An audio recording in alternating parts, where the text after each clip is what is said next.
Yes, I wear foundation. Yes, I live with a man. Yes, I'm a middle-aged fag. But I know who I am, Val. Took me 20 years to get here, and I'm not gonna let some idiot senator destroy that. Fuck the senator. I don't give a damn what he thinks. En jetant un œil à la gigantesque filmographie de Robin Williams, je suis tombé sur les remakes. Et si l'heure n'est pas encore venue de parler de Father's Day ou de Flubber, votre heure viendra.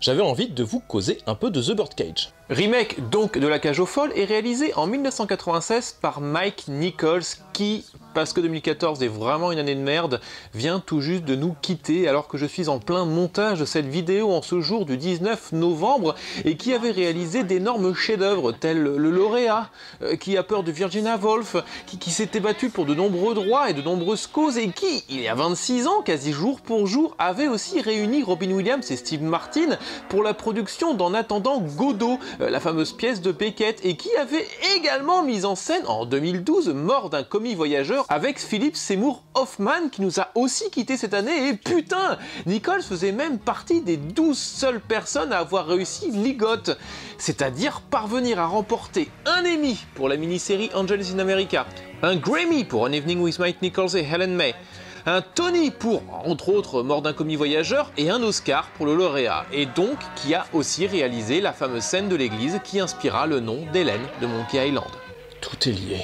Mais le souci fut qu'il fallait que je puisse parler du remake, du film original, des intentions des auteurs, des intentions des acteurs, des différences des époques des tournages.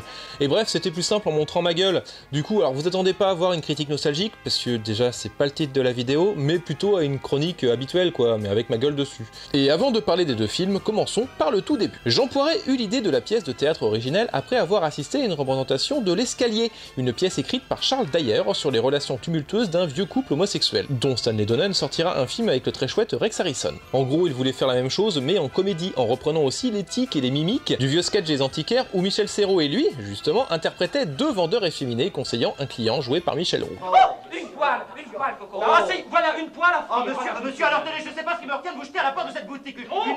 5 années passées, Harrison saura que grâce à l'obstination de Jean-Michel Rouzière, le directeur du théâtre du Palais Royal, que Poiret commencera réellement à écrire la pièce en 1972. Nommée La Cage aux Folles, donc, titre stigmatisant les homosexuels, mais Jean-Michel Rouzière voulait l'appeler Prout. Ouais, non, je déconne pas. La pièce racontant l'histoire d'un couple formé par Georges, directeur d'une boîte de travestis, nommée La Cage aux Folles, donc, vivant avec Michel Serrault, alias Albin, alias Zaza, la célèbre travestie de la boîte. Le tout à travers un prisme hétéro, histoire de ne pas bousculer les habitudes du public. Oui, vous savez, ce vieux cliché comme quoi dans un couple homosexuel, il y en a forcément un qui fait l'homme et un qui fait la femme. Néanmoins, malgré les stéréotypes, la communauté homosexuelle reconnut l'utilité de la pièce, en montrant leur sexualité vue d'une manière positive, et loin des débats stériles sur la corruption de la jeunesse. Par exemple, ils élèvent un enfant qui devient hétéro. Et si aujourd'hui, entre 70 000 selon la police et 500 000 manifestants, selon les organisateurs, défilent dans la rue pour empêcher les couples de même sexe de se marier, ils furent en 1973 plus de 2 millions à se déplacer pour voir un couple de même sexe sur les planches. La pièce fut un succès monstre avec plus de 2000 représentations durant 5 ans, et chose curieuse pourtant, elle ne fut jamais enregistré intégralement. Le seul extrait connu étant tiré de l'émission Tous au théâtre de 1973. Prends ta biscotte à pleine main. Allez. Et ouais, la pièce n'a jamais été filmée en entier, et pourtant il y avait déjà plein de pièces de théâtre qui étaient diffusées dans l'émission Au théâtre ce soir, par exemple. Il faut dire que les comédies potaches, surtout avec des personnages homo, n'attiraient pas forcément le RTF, et pareillement pour le cinéma. Peu de producteurs se bousculaient au portillon, le seul étant Christian Fechner, producteur des Charlots, mais Poiret refusa. Parce que les productions Fechner sont pas super subtiles. D'ailleurs, Fechner, rancunier, produisit en 1975 la comédie La course à l'échalote où Pierre Richard et Jeanne Birkin combattent de méchants travelots issus d'un cabaret parisien. Alors je dis ça, je dis rien. Hein. Bref, il fallut attendre 1977 pour que Marcello Danone, un producteur italien, en obtienne les droits et de ce fait remplaça Jean Poiret par Ugo Tognazzi. Alors je vous passe les détails, mais en gros, Poiret ne parvint pas à retranscrire la pièce au cinéma et abandonna le script aux mains des auteurs de l'excellent L'Emmerdeur, alias Francis Weber et Édouard Molinaro. Et Molinaro accepta pour la simple et bonne raison qu'il avait besoin de pognon après le beat de ses deux derniers films, dont le très mauvais Dracula père et fils où Bernard Ménez donne la réplique à Christopher Lee. Oui, ce film existe. Qu'est-ce que tu fais? Je me couche. Mais bon, c'était surtout le réalisateur d'Hibernatus, mon Louis de Funès préféré. Et pour couronner le tout, une fois le tournage commencé, Ugo Tognazzi, alors qu'il avait signé un contrat l'obligeant à tourner en français, insista pour prononcer tous ses dialogues en italien, pour faire chier en gros. Et comme Serrault ne parlait pas italien, Tognazzi changeait souvent son texte pendant les prises pour qu'il ne sache pas à quel moment dire ses répliques. Ou alors parce qu'il avait la flemme d'apprendre son texte, hein, va savoir. Et après une première projection catastrophique, il fut redoublé ensuite par Pierre Mondy pour la sortie. Et ce qui est amusant, c'est qu'après avoir pourri le tournage du premier film, Tognazzi signa pour les deux suites quand même. Les deux suites qui sont pas... Pour récapituler, nous avons donc un film dont aucun studio français ne veut, acheté par un studio italien qui y place un acteur n'ayant absolument pas envie de faire le film, écrit en partie par Jean Poiret qui fit une dépression en pleine écriture du long métrage, et l'autre partie par deux types dont l'un en avait pas grand chose à faire au départ. Et malgré tout cela, ce fut un nouveau succès. 5 millions de spectateurs se déplacèrent dans les salles, Michel Serrault remporta un César pour son rôle de Zaza, deux suites minables sortirent ensuite, et La Cage aux folles fut également, jusqu'en 1993, le film en langue étrangère ayant fait le plus d'entrées sur le territoire américain. Et c'est ainsi qu'il se retrouva adapté en comédie musicale à Broadway en 1983, obtenant de nombreux Tony Awards, l'équivalent des Molières chez nous mais en plus classe, dont le Tony de la meilleure musique avec le fameux I Am What I Am.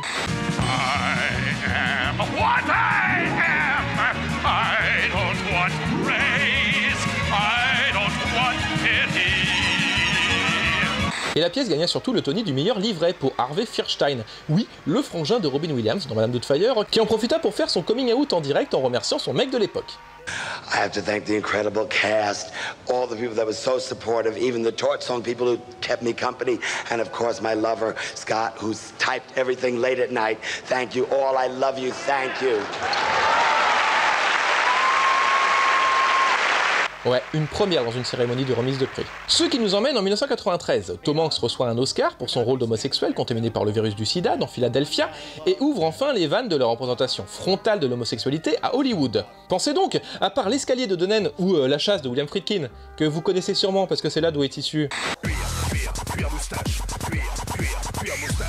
Eh bien, très peu de films utilisaient l'homosexualité comme élément moteur du scénario. Et là, à partir de l'Oscar de Tom Hanks, nous aurons In and Out, Extravagance, Minuit dans le jardin du bien et du mal, Chasing Amy, Priscilla folle du désert, 6 degrés de séparation, Bound, Créatures célestes, Fraises et chocolat, Beautiful Things, Adieu ma concubine, Rimbaud Verlaine, rien que pour les années 90. Et ainsi, en 1996, enfin sorti The Birdcage, remake donc de La Cage aux folles, le film, et non de La Cage aux folles, la comédie musicale, parce que c'était peut-être un petit peu trop ressemblant à Priscilla folle du désert. Et de ce fait, vu que The Birdcage n'est en vérité que La Cage aux folles traduit en anglais, il est l'heure de répondre à la question qui sait qui est le mieux. Et on commence par les personnages. Parce que j'ai quelque chose de spécial, moi. Côté franco-italien, Renato est propriétaire de boîte de nuit à Saint-Tropez. Côté américain, Albert Goldman est propriétaire de boîte de nuit à South Beach. Et juif.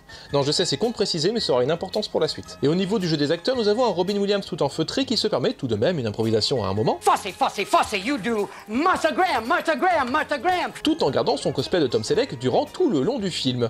Et qui joue, réaliste, pas comique. Non, sans exagération, en restant toujours dans son personnage, même lorsqu'il se casse la gueule en plein tournage. Shut up! It's okay. We're all right. It's fine.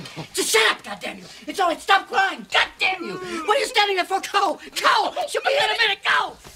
Damn it. Fuck the shrimp. Tandis que de l'autre côté, nous avons un des points noirs du film, à savoir Ugo Tognazzi, qui n'en a, mais alors strictement rien à battre du film, et qui attend juste que le tournage soit terminé pour retourner dans sa Lombardie natale. Il faut qu'elle descende maintenant. Mercedes vient de commencer. Occupe-toi. Moi, je... Francis Weber raconta même qu'Hugo n'en avait tellement rien à foutre qu'il faisait régner une ambiance de merde en insultant le réalisateur et en se touchant les couilles tous les bons matins. Ils sont en couple avec Alban Zaza d'un côté, la diva travestie reine du cabaret, propriétaire à 50% des lieux et jouée par un Michel Serrault magistral, qui pour sa gouverne avait quand même passé plus de 1500 représentations à rôder le personnage, et si d'un premier abord on pourrait croire que Zaza est une exagération du cliché de la grande folle... Je me sens pas bien du tout, tu sais, du tout. Oh, j'ai plus la santé et toutes ces émotions, mais c'est trop. Serrault raconte qu'il s'agit en vérité d'un personnage de clown, le clown étant une exagération des défauts. Zaza est possessive, jalouse, fait des scènes, et comme il s'agit de la femme du couple, il s'agit en vérité plus d'un cliché de la femme que d'un cliché d'homosexuel, ce qui range le film dans la case misogyne, mais j'en parle après. Néanmoins, le personnage possède une profondeur dramatique lorsque nous découvrons qu'en réalité, Alban n'est pas dupe de la pensée des gens. Je sais ce que tu penses. Henri de moi. Pas seulement dans la boîte. Dans la rue aussi. Partout. Et devient très touchant lorsqu'il doit tomber les effets pour faire plaisir au fils de Renato. Oui, vous avez raison. toute façon, c'est encore comme ça que je suis le plus choquant. Hein, c'est ça? C'est ce que vous pensez, moi aussi. Et pour info, Michel Serrault était très réticent à jouer cette scène, absente de la pièce, parce qu'il était mal à l'aise de jouer un homosexuel au naturel.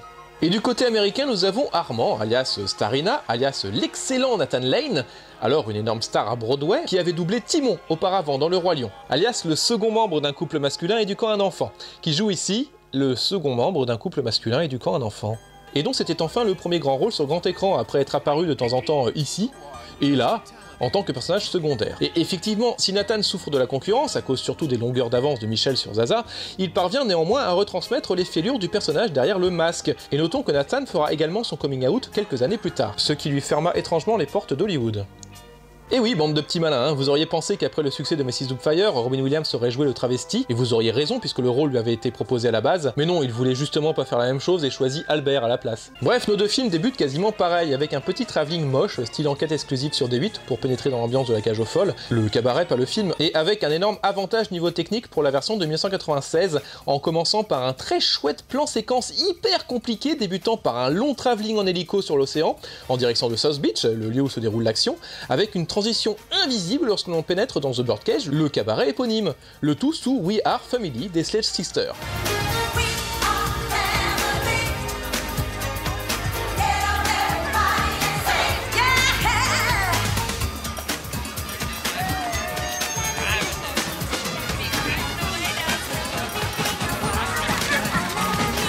Et histoire de chipoter, si dans True Lies par exemple il y a le nom de Claude Zidi, l'auteur de La Totale, hein, le film qui a été remaké par James Cameron, et bien dans The Birdcage il n'est fait nulle part mention, en tout cas dans le générique du début, au créateur de La Cage aux Folles, c'est-à-dire qu'il n'y a pas Poiret, il n'y a pas Weber, il n'y a personne. Et ouais, Podzob, il faudra attendre la toute fin pour voir les noms marqués. Et pourtant les deux films sont similaires, hein, le début est pareil. On annonce à Albert Renato que Zaza Starina ne veut pas monter sur scène, elle tape une crise, Renato la frappe violemment, parce que les violences conjugales c'est fun. Et pendant que Zaza Starina fait son numéro, Albert Renato reçoit un petit jeune. Qu'au début on croit que c'est un amant parce qu'on est des petits coquins. Je lui ai donné ce soir, mon chéri. Nous sommes complètement seuls. Mais non, en vérité c'est son jeune fils de 20 ans, et si Laurent est joué par un acteur du même âge dans le film franco-italien, dans la version américaine, tu vas pas me faire croire que Dan Futterman, ici présent, le scénariste du futur Capote, 29 ans pendant les faits, est crédible en gamin de 20 ans quoi. Et sinon à part l'âge, les personnages sont sensiblement les mêmes, à savoir deux gros connards qui n'acceptent pas la sexualité de leurs parents, et qui leur demandent de cacher toute expression de leur homosexualité, hein, tellement il en a honte. Any last instructions? No, just don't walk unless you have to, okay? Try not to gesture. Is that all? If you don't talk too much. Néanmoins, le fils en question a une confession à faire. Je vais me marier. Oui, en vérité, le fils annonce à son père son mariage avec une fille de 18 ans, s'avérant être... Oh allez, Calista Flockhart, elle avait 31 ans à l'époque. Sérieux les mecs, y a pas la case 18 ans dans vos annonces de casting. J'ai l'impression de me retrouver devant Scream là. Bon, au moins Lisa Maneri dans la version franco-italienne avait l'âge requis. Bon après elle dit pas grand chose, c'est dommage, mais au moins elle a 18 ans. Et cette fille en question est issue d'un couple, on va dire traditionnaliste, puisque le père n'est rien d'autre que le secrétaire du parti de l'Union pour l'ordre moral, dont le président est retrouvé décédé dans une position compromettante. Le président Berthier est mort. Le président? Oh, mon Dieu. Dans les bras d'une femme. Une prostituée. Dans les bras d'une... Et mineure en plus. Non. Mineure et noire. Comment? Félix Faure, on ne t'oublie pas. Dans la version française, le père est joué par Michel Galabru dans un parfait rôle de gros con. Monsieur. Elle n'est pas fraîche, votre viande. Et nous allons vous la changer, monsieur. Mais non, laissez ça. Je vais pas attendre des heures que vous fassiez cuire un autre morceau. Je peux seulement vous dire que c'est un scandale de servir de la viande avariée dans un établissement de votre catégorie. Si vous ne voulez pas que je la remplace, qu'est-ce que je peux faire, monsieur? Enfin, moi, je sais ce que je vais faire. Écrire au Michelin. Et ça m'étonnerait que vous gardiez vos étoiles. Voilà, vous pouvez disposer. Et si l'on sent poindre un léger extrémisme dans son attitude, ses pensées politiques sont sous-jacentes dans le film français, tandis que dans la version américaine, le même personnage, joué par Gene Hackman, n'hésite pas à nous balancer ses pensées en pleine gueule. You know, I think homosexuality... Lots more ice for you. Lots more ice, Dad. One of the things that's weakening this country. Really? Et du côté du casting féminin, la mère de l'original est jouée par Carmen Scarpita, qui a joué dans le Casanova de Fellini, comme toutes les actrices italiennes en fait. Et dans la version US, il s'agit de Diane West, plus connue pour être la maman de Winona Ryder dans Édouard aux mains d'argent. Et alors je vais pas vous faire les films en entier, mais en fin de compte, si on s'attendait à voir 2 films tournant les homosexuels en ridicule, en fait, en vérité, dans ces 2 films-là, ce sont ceux qui s'en sortent le mieux. Les enfants sont épanouis, leur vie semble radieuse, et l'on rit avec eux, et non contre eux, ne serait-ce que lors de la scène où Renato cherche à surmasculiniser Alban, ou bien lors de l'hilarante scène du dîner final où en vérité nous nous moquons surtout du secrétaire qui se retrouve à dîner avec ce qu'il déteste le plus au monde. Pire, se met même à l'apprécier.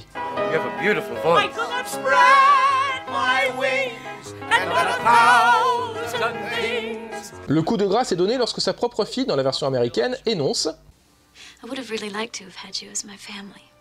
Oui, horreur! Non seulement elle aurait préféré être éduquée par 2 hommes vivant en couple, mais surtout... You can't be Jewish.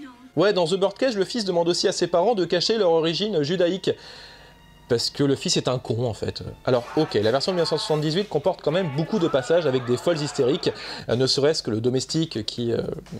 Qui j'ai vu qui était là ce matin? Qui j'ai vu là? Le petit maître blanc.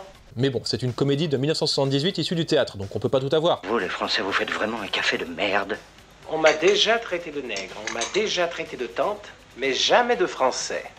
Certes, si on reprenait la pièce telle qu'elle aujourd'hui avec, je sais pas, par exemple Christian Clavier dans le rôle de Georges ou Didier Bourdon en Zaza, on trouverait ça pathétique, mais à l'époque ça passe. Bon, si, il y a quand même Hank Azaria dans la version 1996 qui est un poil limite. What did you do to him? He go to a cemetery. Pull yourself together. Why? Et pour l'anecdote amusante, Hank Azaria tournait 2 films au même moment, à savoir The Birdcage le jour et Hit la nuit. Et c'est-à-dire qu'il tourna cette scène-là. Yeah, and who the fuck are you? Oh, Mike. Hey. Lieutenant Vincent Hanna, LAPD. Juste après cette scène-là.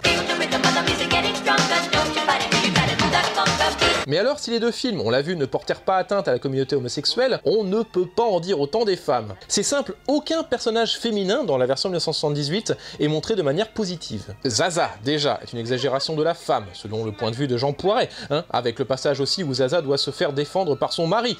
Incarnation parfaite du macho de base qui frappe sa femme et la vire de la cuisine. Je te casse un œuf? Non, je t'en prie, au moins dans la cuisine, tu me lâches. Hein. Dans la cuisine, c'est moi le patron. Ah, la cuisine, c'est votre domaine. Oui. Et j'oubliais de vous parler de la mère de Laurent, qui a abandonné son fils pour faire carrière, payé un portier pour se retrouver dans le lit d'un gay, histoire d'essayer, et c'est elle qui enfonce le dernier clou du cercueil lors de la scène du dîner. Dans la version américaine, néanmoins, son rôle est adouci, et nous apprenons qu'elle fut payée par le couple en tant que mère porteuse.